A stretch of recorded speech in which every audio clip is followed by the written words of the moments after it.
You are now listening to Killing the Void with Andrew Parks, a podcast series.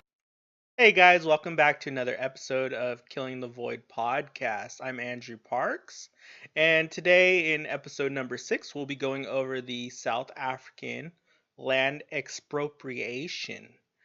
This is where the government is trying to pass a new law or a new bill. They're trying to make an amendment in their parliament system to basically take land from farmers, and let's get this straight, white farmers, so not black farmers. South African government is trying to take land from white farmers without compensation. So they're not going to give them any money. Basically, they just say, look, you guys need to hand over the land. You have this amount of time to vacate the property, and they have no money, basically. I want you guys to understand exactly what expropriation means. The definition says the action by the state or an authority of taking property from its owner for public use or benefit. So the South African government feels that white people came in the 1700s and they took over murdering South African inhabitants, etc. They took it wrongfully, and it's an atrocity. So, yeah, I believe, wars and conquering territories is, on a moral scale, very wrong, and it is an atrocity. So I agree with them there. But in the human's history, we have to understand that we're very tribal by nature, and we always want to take what our neighbors have.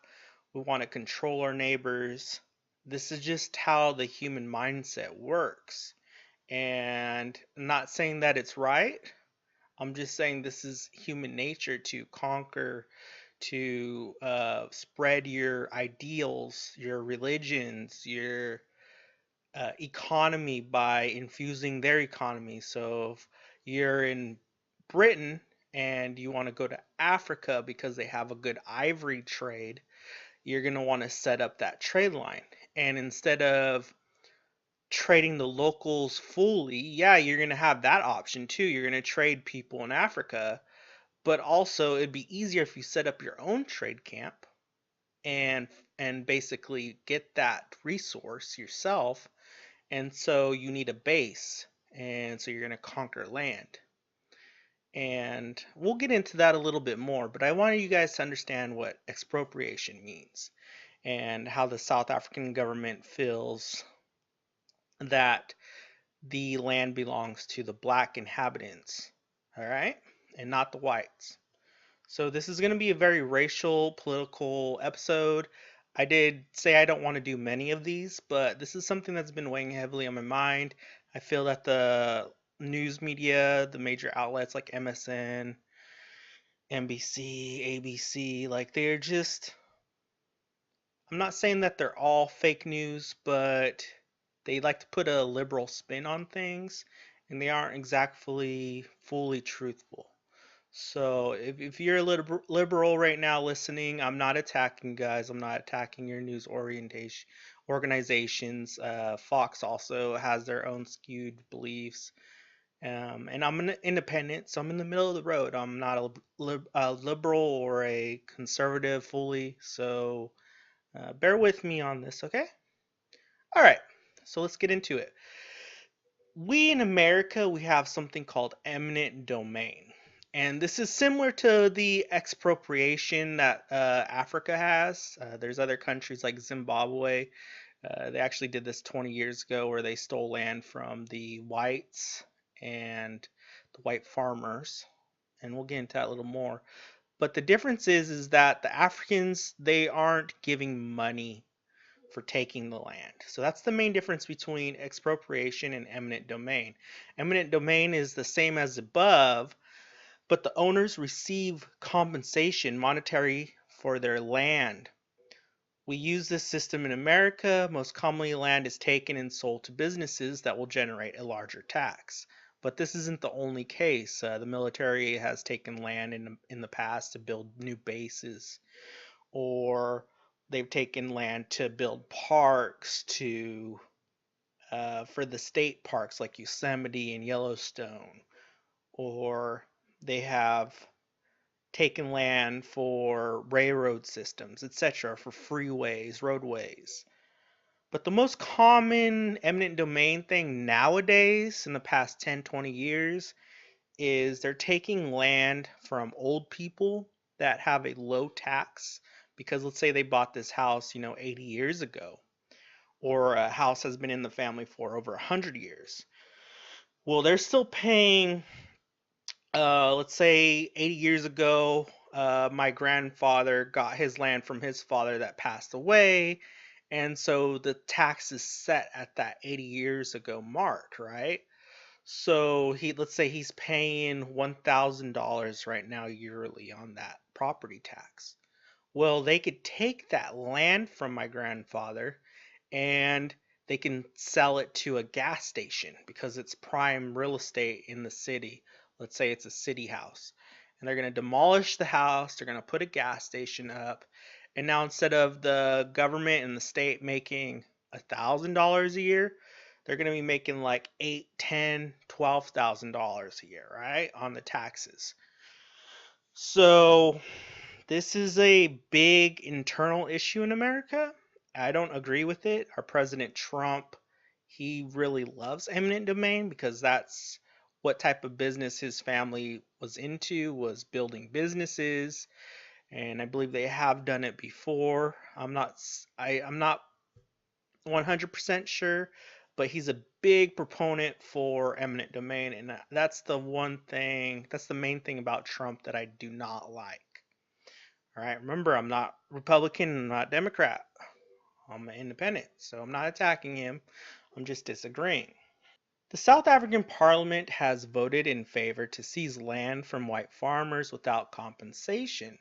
First, they need to amend the Constitution to make it legal. So this is something that's been going on for a few years now. Actually, even a lot longer. It's been on the debate for about 20 years since Zimbabwe did it. But it's picking up a lot of steam with this new president. All right, so I'm going to play this clip real quick, and you could hear from one of the major political leaders. He would be like a Malcolm X, probably more like Malcolm X, because he's more military than peace. All right, so let's listen to what this guy has to say. The time for reconciliation is over. Now is the time for justice. We must ensure that we restore the dignity of our people without compensating the criminals who stole our land.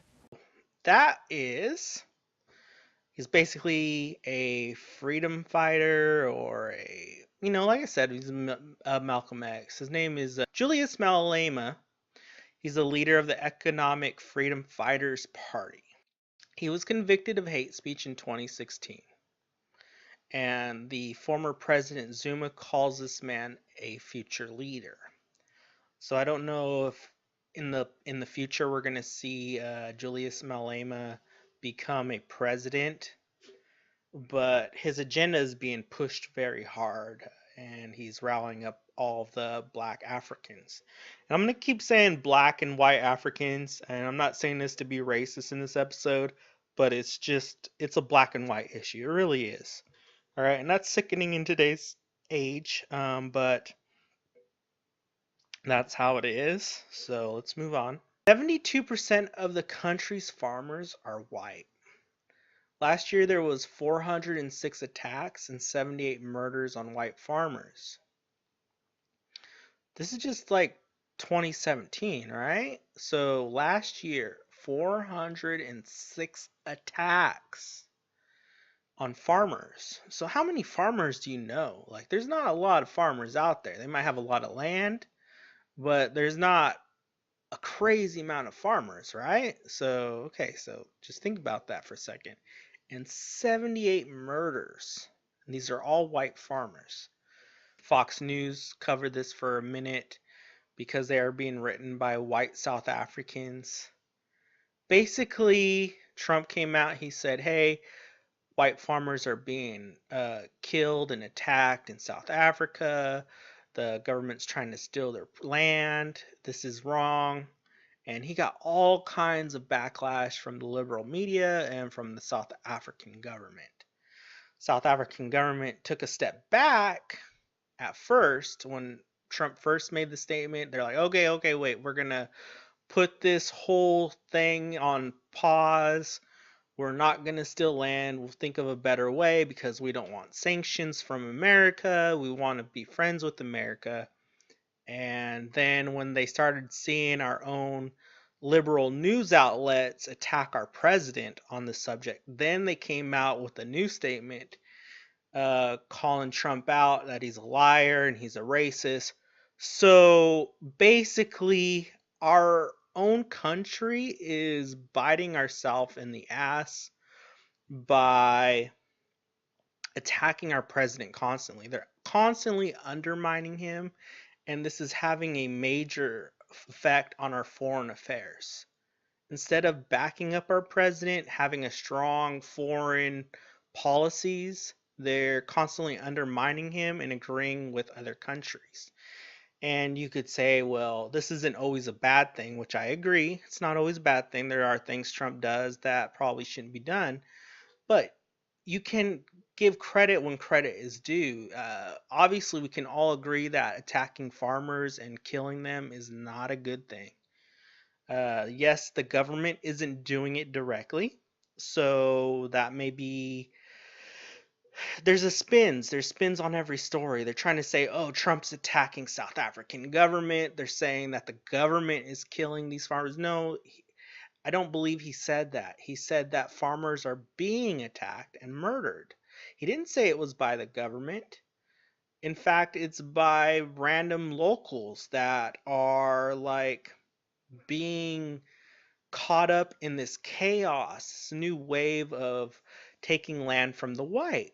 And these, parties like this guy above that I just talked about, Julius Malema, the leader of the Economic Freedom Fighters Party, it's people that believe in what this guy's saying, and they're going out and doing harm to whites. So keep that in mind, right? I'm trying to be very middle of the road here. All right.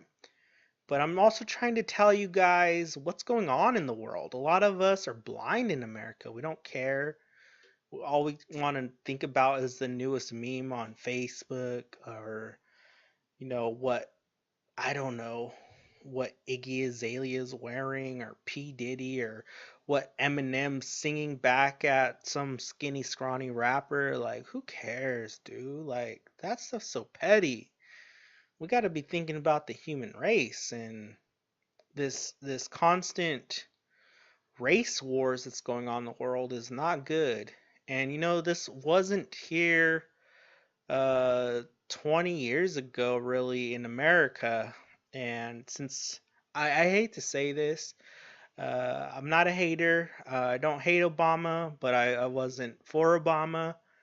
But ever since he became president in America, personally, locally in America, this whole race thing has just exploded again. And yes, it's some of the white people's fault for that, and it's also other people's fault. It's just our country is so divided now ever since Obama became president. And I'm not saying that he shouldn't have been president, but he also didn't help the matters. And I hope you guys can understand that. He didn't try to mend fences uh, while he was a president, and presidents are supposed to do that. And Trump's not really mending fences either. So, I'm not just attacking Obama. This is something Trump has to learn to do. If he's gonna get reelected, he has to try to mend some fences. He can't just all be one-sided. All right, so let's move on. The history. Let's get into a little bit of history. Black South Africans say in 1652 white people arrived from Europe and conquered South Africa, killing and displacing the inhabitants. White South Africans say before whites took over land in South Africa, the North Africans killed and displaced the original black South Africans, which are known as the Khoi and the San tribes. A lot of people just say Khoisan, I've been watching a lot of parliament videos in South Africa to actually, listen to these court cases and see what they're talking about on the Land Expropriation Act. And a lot of this Khoi San thing comes up. So let's back up a little bit. So in South Africa, the original tribes that lived in South Africa were the Khoi and the San. All right, these are two different tribes, but they live there mutually in South Africa. Then what happened, we had the Bantu tribe and other North African tribes come in and basically slaughter the San and the Khoi people, and they took over the land. Then we had the whites come in, and obviously a lot of this land in South Africa was unlivable. And so what you guys need to understand, in order to make this land livable, you have to have the necessary knowledge and necessary tools to farm the land. And at the time, the black inhabitants didn't have these tools, but the Europeans did. So the whites were taking over this land that was not being populated by the black tribes, and they were turning it into usable farmland. They were also starting up trade outposts. They were also trading for parts of land, giving these tribes items from Europe. And this has a big issue. This is something that the whites did to the American Indians, the natives here, and give them lots of like pots and pans and mirrors and furnitures and stuff like that to buy land and food and other resources. And a lot of native tribes nowadays look back on that and say, wow, you guys really robbed us. Our ancestors were so blind, they accepted pots and pans and gave you thousands and thousands of acres of land. Yeah, that's shady, The white people knew what they were doing, but at the same time, this is something that the tribes accepted, This wouldn't have happened if they would have said, no, that's not enough. We don't need your pots and pans and mirrors and all this fancy stuff. So it's twofold. It's not fully the white people's fault. Yes, they may have gone in there with disingenuous motives, but they accepted the deal. The tribes accepted the deal. So you have whites coming in, they're taking land because it's unused, it's unpopulated. They're taking land via trades. And then finally they're taking land via conquest. And this is the largest issue that's going on. They're saying, they took our land by force, killing and slaughtering our innocents. But like I said in the beginning of the show, this is something that humans do by nature. We believe in conquering territories, expanding our own territory, etc. And we'll get into that a little bit more.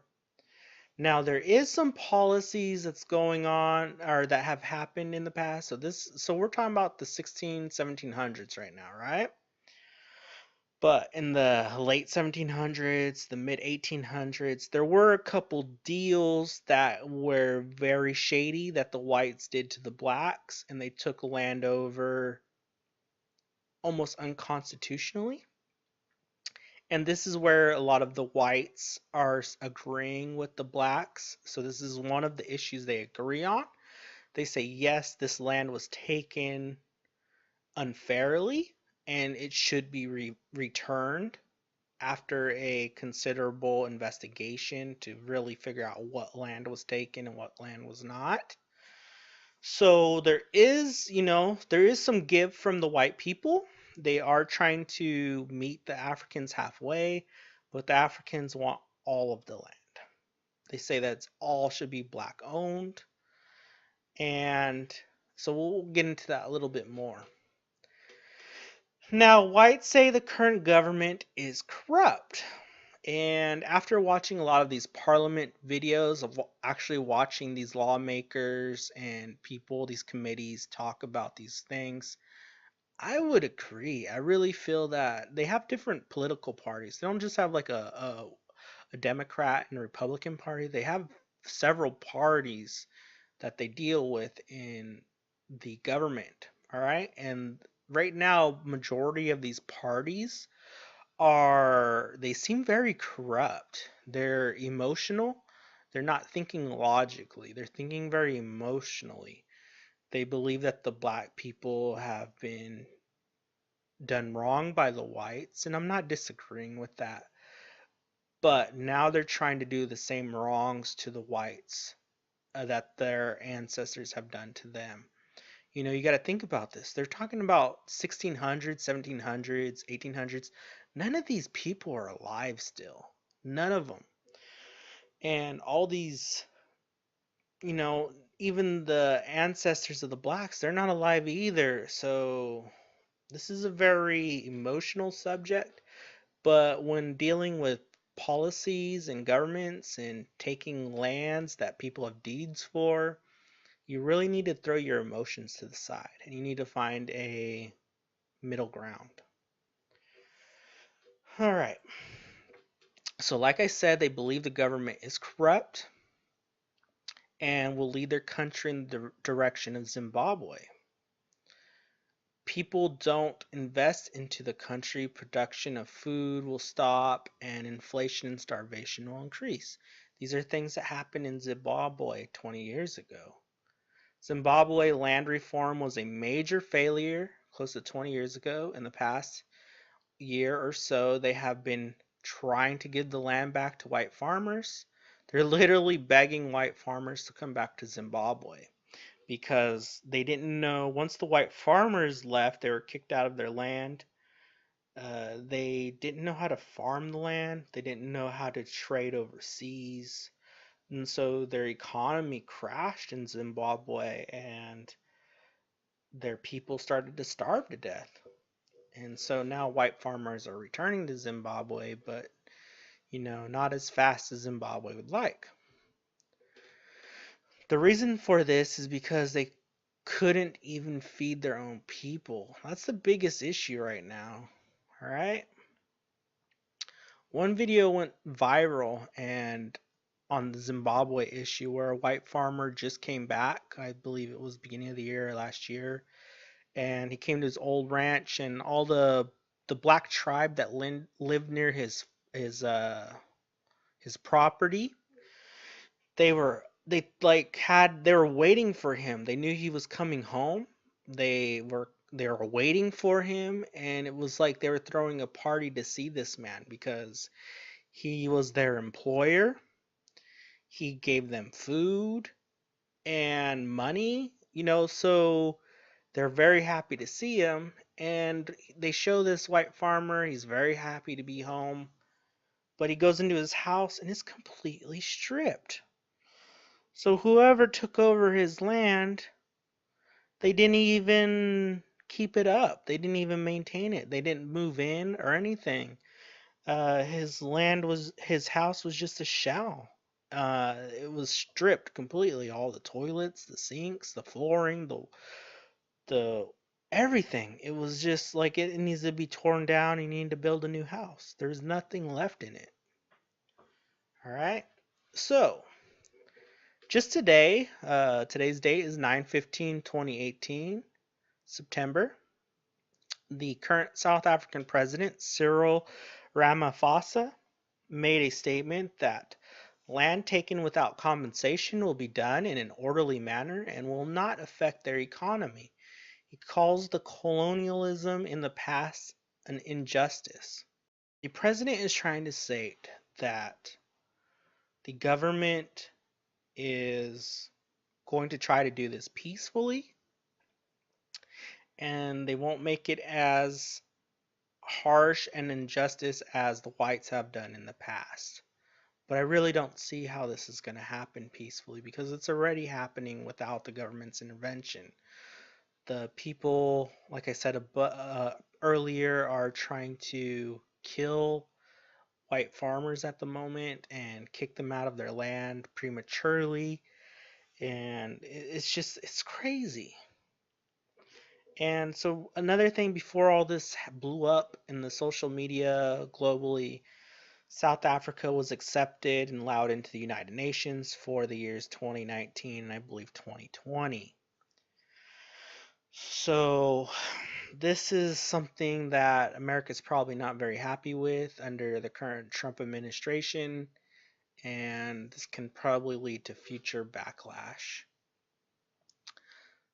The South African Human Rights Commission during the Constitutional Committee in Parliament is the EFF and the ANC. They are the main political parties that are pushing this agenda forward to steal the land from white farmers without compensating them. They're very, like I said before, they're very, very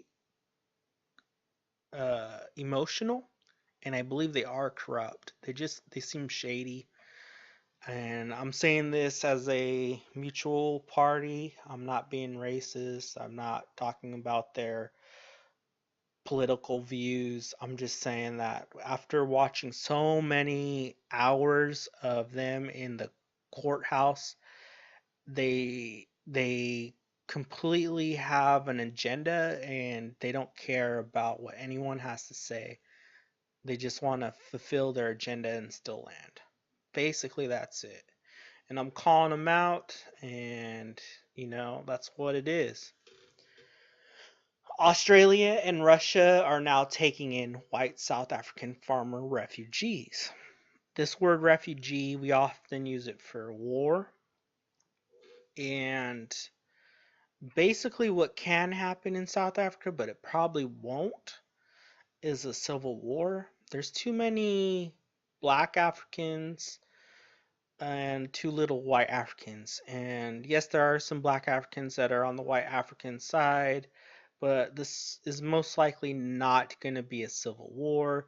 This is going to be more of a court type battles. There's going to be lots of lawsuits, etc.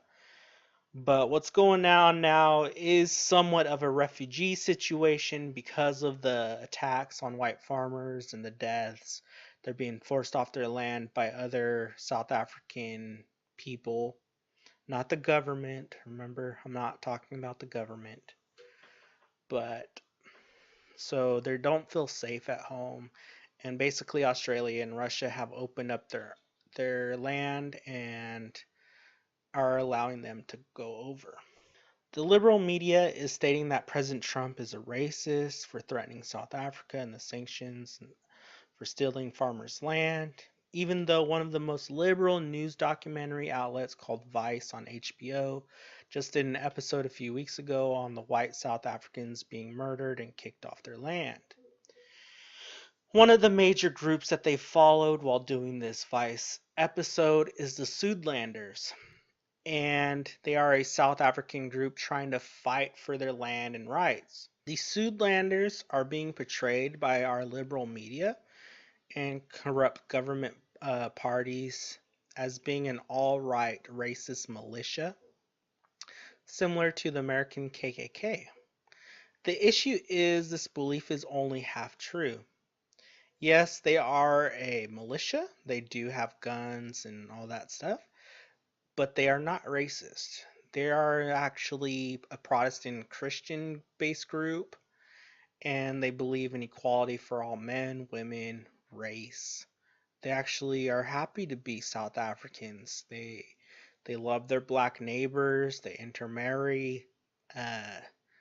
But what's going on is they're being portrayed as a hate group. And this is something that the liberal parties in every country, they're calling everything racist nowadays or hate groups, even though they're not. It's a very slippery slope to keep calling just whites in general racist. So basically, these Suidlanders are being kicked out of their land prematurely before anything has even passed Parliament.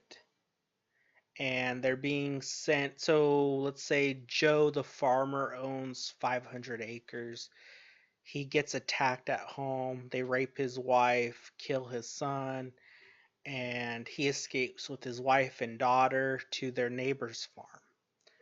Well, now the neighbor's scared, so now these two families, they hear about a type of refugee camp at another farmer's property, maybe 30 miles away. So what these white farmers are doing after being attacked, they're leaving their homes, and they're going to other farmers' lands, and they're making basically like RV camps, tent camps, and it's pretty sad. And you can see this all on the Vice HBO episode. If you don't believe me, Vice is a very liberal news outlet and documentary outlet. But I really love Vice. I'll be honest, I love it. I like Vice because they allow conservatives to give their opinions on their episodes, and that's very important. We don't see a lot of that in the major news outlets. Now, I want to get something across. Racism does not only mean that whites hate other races like blacks or Mexicans or Asians. This is something that the mainstream media keeps instilling in our young and our gullible. They keep attacking whites. And I'm not white, I am actually mostly Native American after doing a DNA test, and I didn't even know that. But I'm mostly Native American, and so I should really be on the side of minorities. I should be on the side of the South Africans taking land away from the whites, but I'm not, because I'm very level-minded and I don't fall into these political agendas that are corrupt. All right? So that's what I'm trying to get across to you people. Don't fall for corruption. So let's talk about what racism really means. The definition can be used for any race that holds a prejudice, a discrimination, or antagonism directed against someone of a different race based on their belief that one's own race is superior.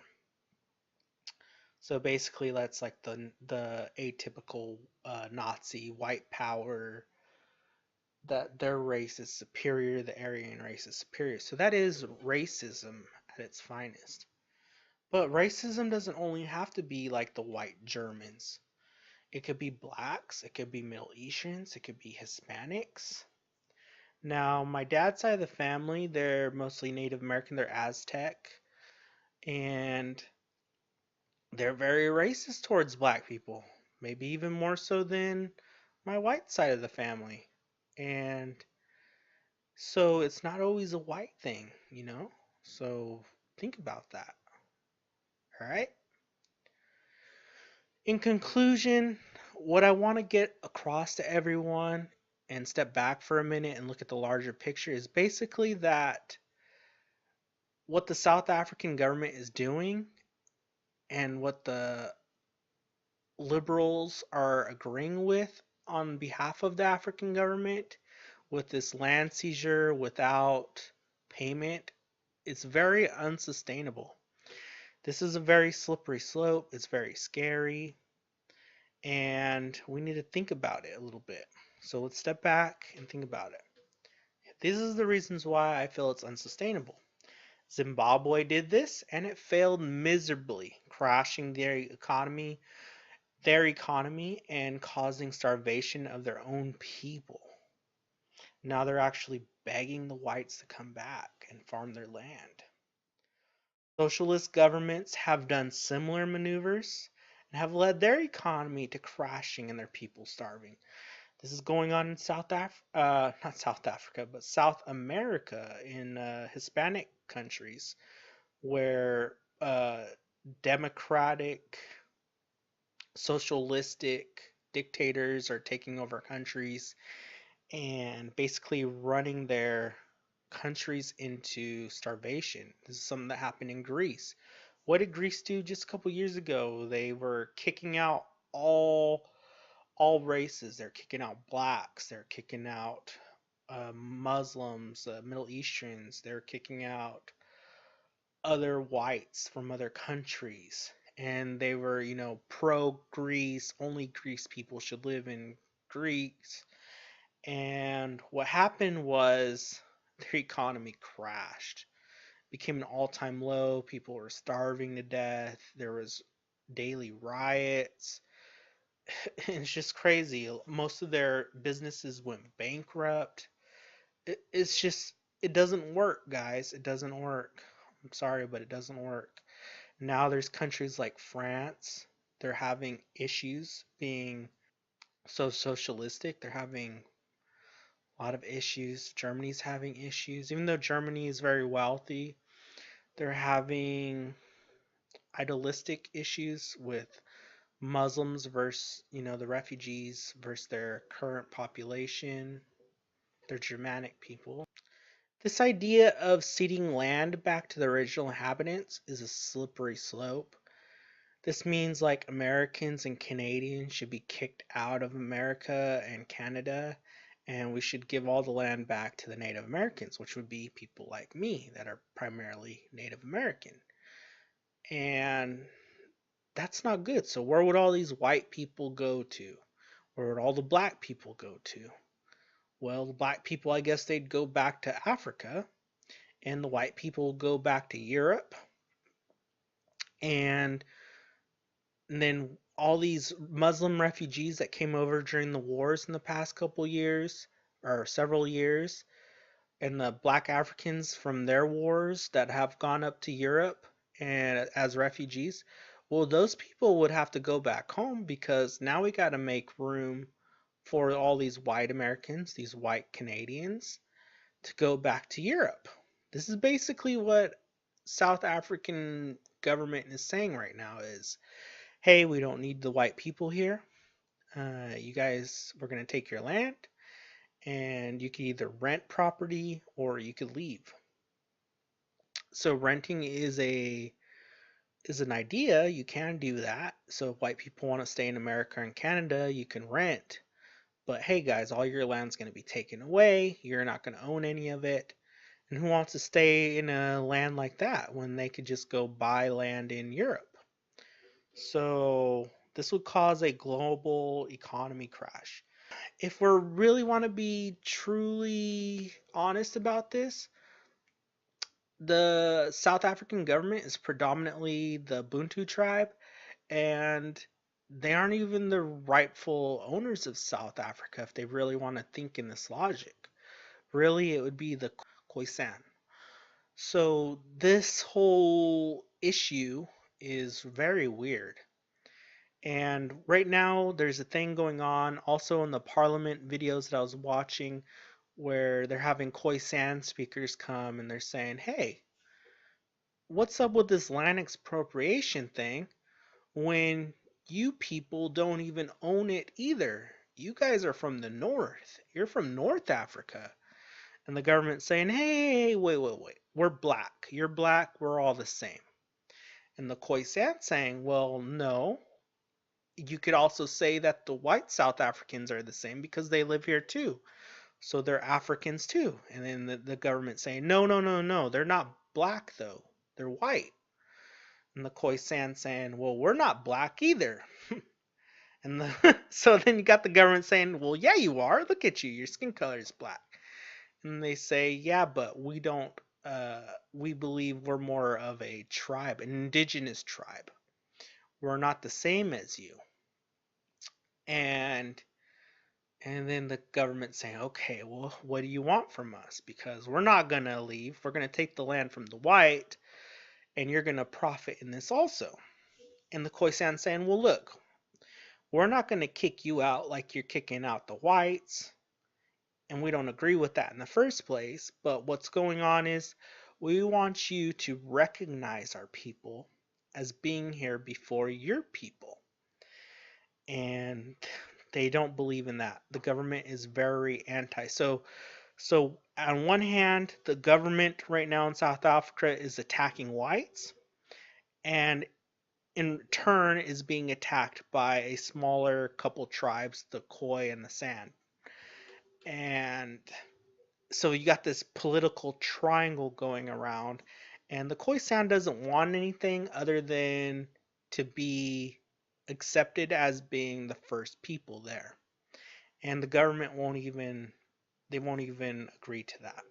All right. Well, I hope you've enjoyed this episode. I'm Andrew Parks, and this is Killing the Void. If you'd like to learn more about my podcast episode, you could visit the website at killingthevoid.com or like us on Facebook at Killing the Void Podcasts or follow us on Twitter at Killing the Void P. All right. Thank you, and have a good day.